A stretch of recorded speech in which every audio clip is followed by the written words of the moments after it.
side of your kneecap that's up here at the top, and then this is the groove on the thigh bone that the kneecap sits in that slides back and forth. So it's almost like we're looking down through here. So we're in the front part of the knee. And just this shiny white surface, that's the cartilage that lines the ends of the bones. It should look nice and smooth and shiny like a cue ball. So that all looks completely normal. Now he's coming down along the side of the knee.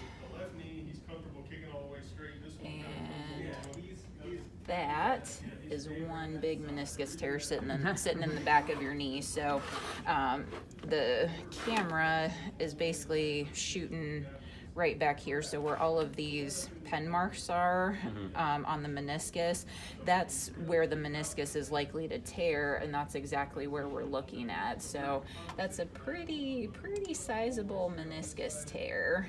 And it's actually almost kind of split in two a little bit, so just you have these two big flaps that were probably moving around, and that's what was causing a lot of the pain. That's your ACL right there, so that's the ligament that you always hear a lot of the athletes tearing. That looks completely normal. And I got lucky, didn't I? Because most athletes usually don't just tear their meniscus. Correct. And then now we're on the outside part of the knee. That's what your meniscus should look like. So really, aside from the meniscus tear, the rest of the knee looked nice and normal. So now he's just coming back, and so he's taking a probe it looked like he was taking a probe. So now he's just taking these kind of big scissor-like looking things, and he's just going to start cutting away at that meniscus to get rid of it. So there's a couple of instruments that he uses. One is that little chomper type thing, and then there's another thing that he'll probably use in a minute. It's a little rotating shaver that it just shaves it down, and then it has suction on the end of it, so it just suctions everything out.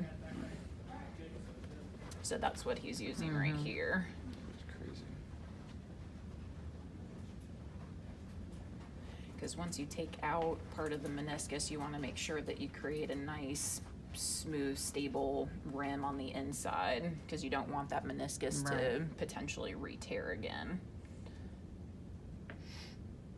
It's kind of a balance between taking enough of the torn meniscus out, but then not taking too much where you're taking out healthy meniscus.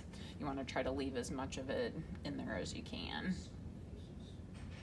So, and here he's just taking a little probe just to make sure that there isn't any sort of tearing, like in where the back or where the meniscus attaches, because sometimes you can get some tearing or where it kind of flips up into the joint. So again, you want to make sure that you remove enough of the meniscus. Is that my bone above it? Yep, that's your thigh bone. So yeah, so there was part of the meniscus that he could flip up into the joint, so he's gonna take that out. So did I have two tears, or? Kind of, yeah. The type of tear that you had was called a bucket handle tear, and so it's just where the meniscus can kind of flip up over onto itself.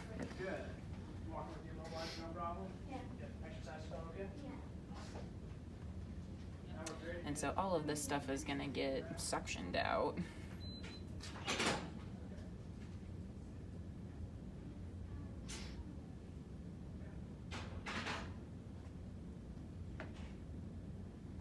Probably overall, because we're about 3.5 minutes in, overall the surgery was probably just 6 or 7 minutes, which is kind of amazing that they can do all of that in just a short amount of time.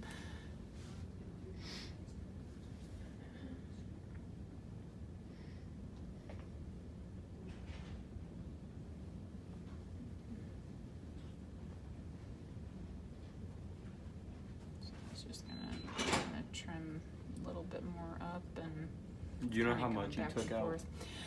So I was reading the operative note, and I think I was explaining this to you and your dad at a previous visit, that we basically break up the meniscus into 3 sections. So the front third, the middle third, and the back third. So your tear was all in the back third of the meniscus. And just on Dr. Shelbourne's operative note, he mentioned that he had to remove 2/3 of just the back part of the meniscus. It's crazy.